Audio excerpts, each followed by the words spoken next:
Hello everyone, আপনারা কেমন আছেন? আশা করি সবাই ভালো আছেন। আজকে আমার কাকার সাথে একটি ফুটবল ম্যাচ দেখার জন্য যেতেছি।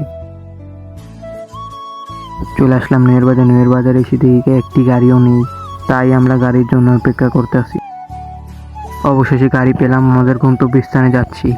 আজকে আমাদের গন্তব্যস্থান হচ্ছে কর্মকান্দি মাদ্রাসা মাঠ। চলে আসলাম চন্দ্রসাগর দিকের ভিউটা অনেক সুন্দর, কিন্তু এর দিকের রাস্তাটা অনেক খারাপ।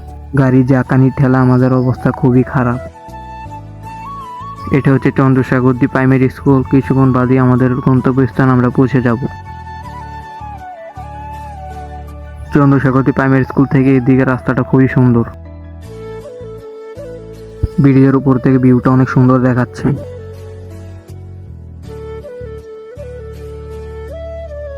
এখন আমরা গাড়ি থেকে নেমে আমাদের খেলার মাঠের দিকে যাচ্ছি। আজকে খেলা দেখার জন্য অনেক দর্শক মাঠে যাচ্ছে।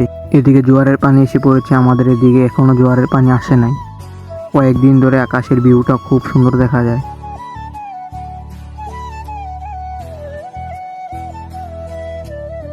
এখন যাচ্ছি আমরা গুল্মকান্দি কবরস্থান দেখার জন্য। এটা হচ্ছে গুল্মকান্দি কবরস্থান কমপ্লেক্স।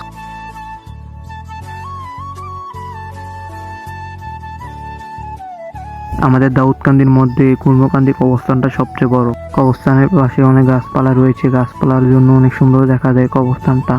কবরস্থানের ভিতরে ঢুকে দেখি অনেক সুন্দর এবং কি গুছানো। আপনারা যে কবরস্থানটি দেখতে চান তাহলে গুল্মকান্দি আসতে পারেন। এই কবরস্থানটা অনেক সুন্দর। এই কবরস্থানের ভিতরে সিস্টেমটা অনেক সুন্দর।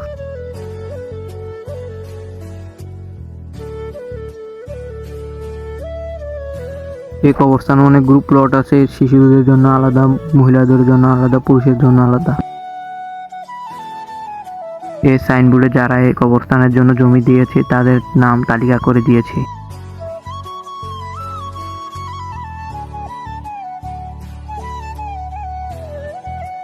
এখান থেকে কবরস্থানটা অনেক সুন্দর দেখা যায় এবং কি এখান থেকে কবরস্থানের ভিউটা অনেক সুন্দর আসে। কবরস্থান ভিজিট করার পর আমরা খেলার মাঠের দিকে যাচ্ছি।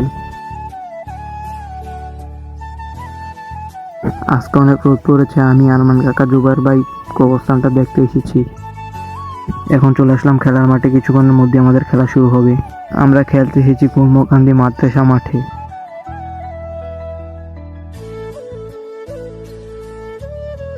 খেলা শুরুর 5 মিনিট পর আমাদের টিম একটি গোল দিয়েছে। দ্বিতীয়ার্ধের শুরুতে আমাদের টিম একটি গোল খেয়েছে। খেলা শেষ হওয়ার 2 মিনিট আগে আমরা একটি গোল দিয়ে ফাইনালে উঠে গেলাম। এই টুর্নামেন্টের ফাইনাল ম্যাচ হবে আগামী শুক্রবার। খেলা শেষে বাড়ি যাচ্ছি। আজকে ব্লগে এতটুকু। যারা যারা আমার ফেসবুক পেজটাকে ফলো করেন তারা কষ্ট করে ফেসবুক পেজটাকে ফলো করে দিয়ে।